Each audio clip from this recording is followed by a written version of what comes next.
جو بندہ سورہ ملک پڑھتا ہے، سنن ترمذی میں حضرت ابن عباس سے روایت ہے کہ حضور صلی اللہ علیہ وسلم کے ایک صحابی نے ایک جگہ خیمہ لگایا تو وہاں سورہ ملک پڑھنے کی آواز آتی تھی، کوئی بندہ پڑھنے والا نظر نہیں آتا تھا۔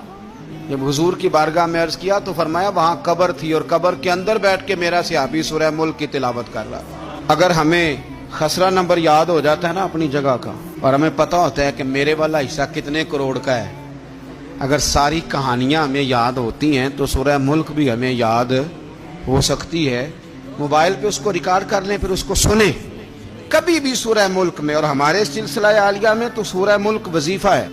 سورہ ملک اتنی شاندار صورت ہے کہ نبی پاک صلی اللہ علیہ وسلم نے فرمایا یہ قیامت کے دن اللہ کی بارگاہ میں ناز سے جھگڑا کرے گی اور کہے گی اے اللہ یہاں تو میرے پڑھنے والے کو جنت عطا فرما یا مجھے قرآن پاک سے علیحدہ کر دے۔